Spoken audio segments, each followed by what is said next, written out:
could kind of hear some music going on. And I wished I was a junior because in those days, you were in the kindergarten up through the first grade and second grade.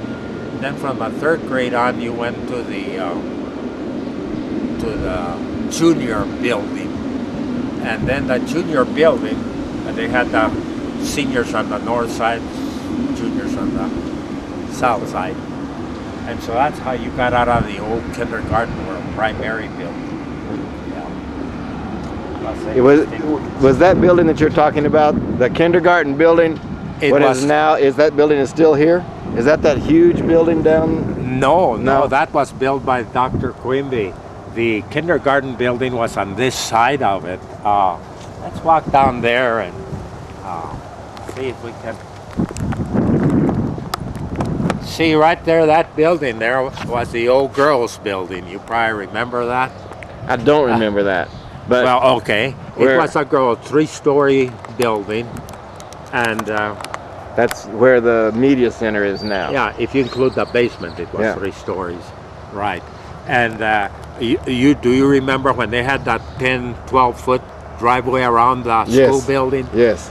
I remember we used to take some shoe polish boxes and put notes. When nobody was looking, we'd roll them to the girls' side over here. Remember, 2 buildings were on each side of the school building, you know. Maybe 200 feet apart? Yeah. I don't think there were 300 feet. But anyway, that's the way we passed our notes back and forth. Well, I'll tell you something else that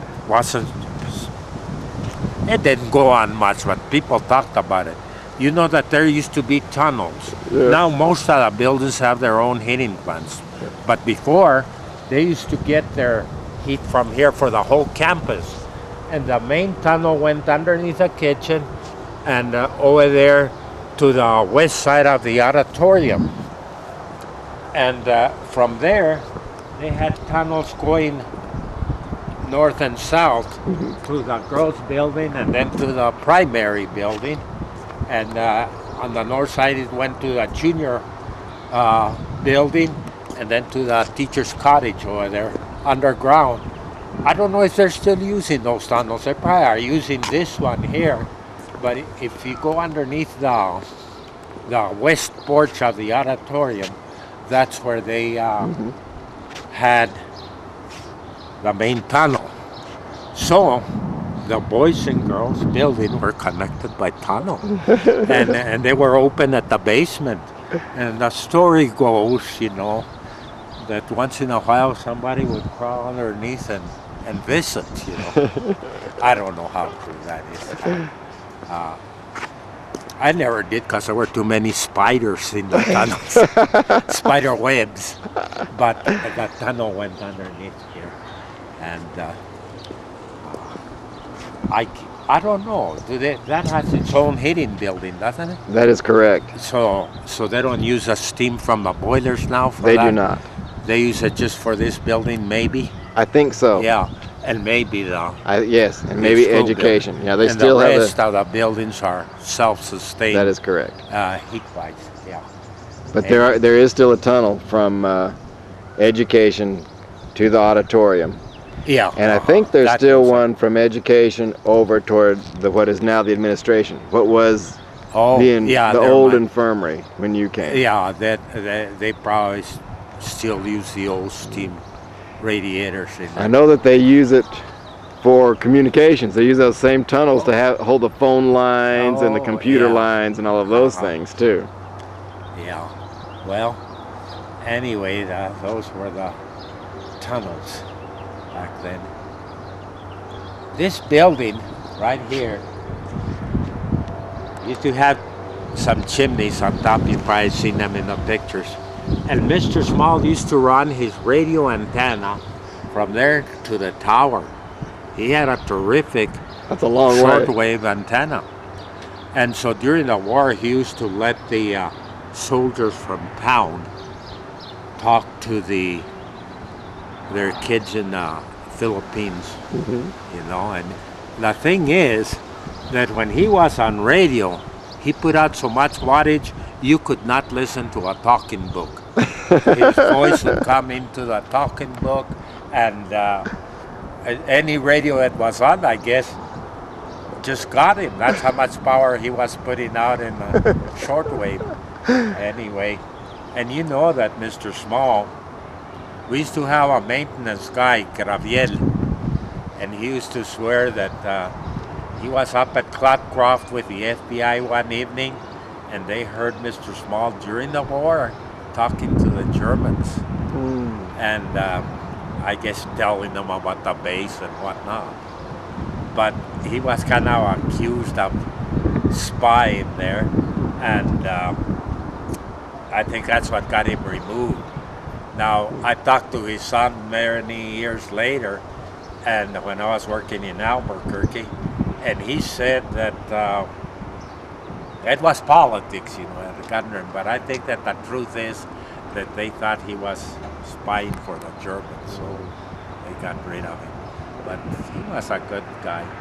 I think his philosophy was, he's the one that brought in, I don't know if they still have the large typewriters. They were new with him. Have you seen them? I don't know if they have them yet. Anyway, when Mrs. Morgan, her husband used to be in the legislature, incidentally. Anyway, one time they were talking about how the large type was working, and he had gotten them for the typing department. But Ms. Morgan had in typing, when you're doing, say you're learning to write business letters, the big, huge letters would knock it way out, It was hard. You had to change your spacing a lot. So, Mr. Small went into her and says, "We got those typewriters for a purpose." And Mrs. Morgan tells him, "Yes, but your purpose didn't work." Well, she was talking about the business letters, I think, in typing. But I used to like those because I could read the print. They were greater than 16 point. I don't know, they must have been about 20 or maybe even 24 point typewriters. And I could see those letters. Anyway, so much about philosophy. But he was pretty good. He had a good PE department. Mr. Kowiak, I guess, was a PE teacher in those days. And he was a pretty good guy. I remember seeing a picture in the basement here. They had a picture of him doing a handstand on top of the old swings. So the old swings were 16 feet high. And he was doing a handstand on top of the bar over there. So they used to have a lot of gymnastics and that when Mr. Kowiak was here in gym. And so he was pretty good. And his wife was my kindergarten teacher, Mrs. Kirchhoff. Kirchhoff Kowiak, I believe was her name. Anyway, that was the day. Well, I better ask you if you have any questions. You were talking about canning the peaches and things like that. Did they have fruit trees on this campus too? Not too much. No, they had a few apple trees. They bought most of their fruit. Okay. But they did their own canning.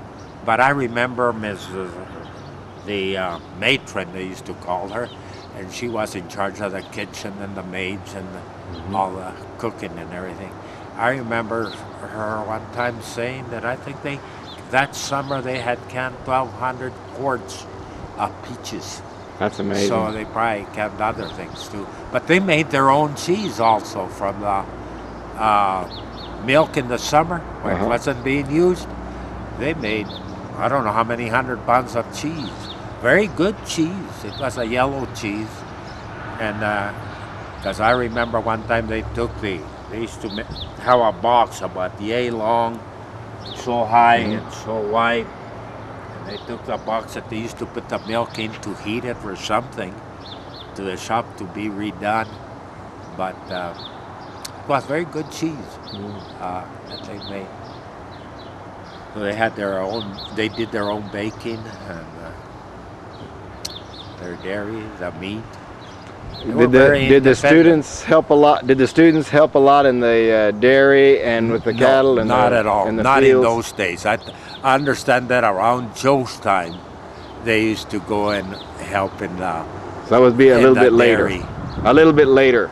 Oh, that was in the probably middle 50s or so, middle late 50s, before they burnt the barn down. Yeah. Anyway, and they had very high quality milk.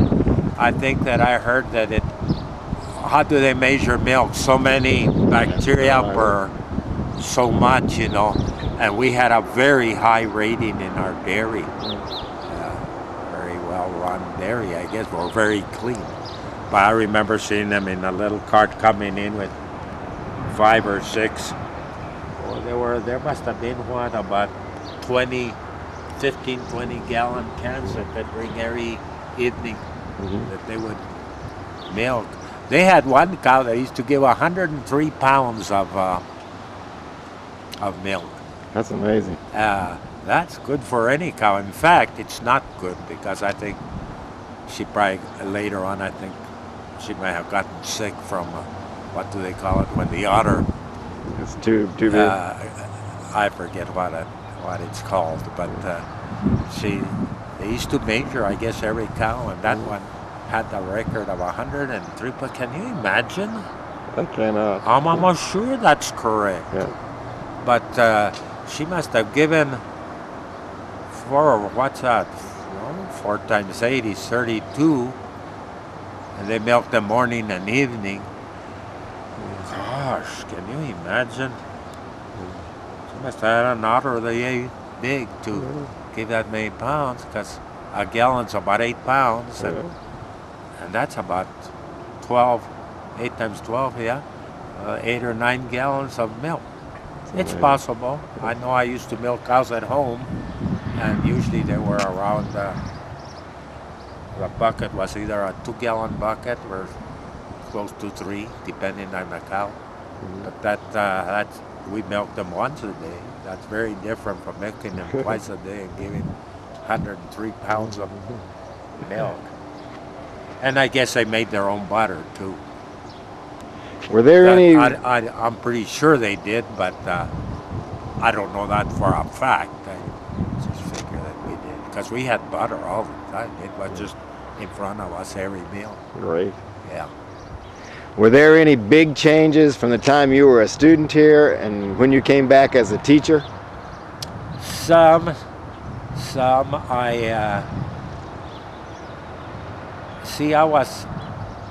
Dr. Goimbe had just passed away shortly before I came.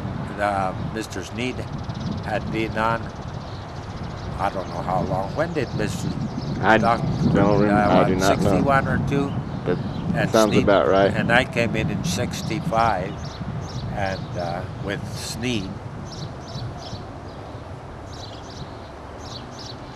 There were the changes at RMSC. Remember the old walk around here? That was our skating rink. Oh wow! And once a year we used to get out there and water mop the whole thing. Oh my goodness! Water mop the whole driveway around the scrub it around the main building. So we enjoyed our skating rink there. The teachers used to join us. There were some teachers that liked to skate. Well, that didn't exist when I came back there. And another thing is that when I was here, and I heard this yesterday, they don't take the kids to church anymore? No.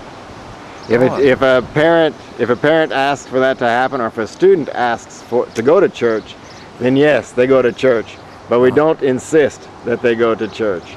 Well, back then, they made 2 or 3 bus loads. One went south over there, and they took to the Catholic Church, and the church, I forget, the Spanish Baptist or something, that was a block south of the Catholic. So that was one trip. And then they made another trip that took them to the Methodist and Presbyterian and whatnot, church over here. And then they picked them up an hour after or whatever.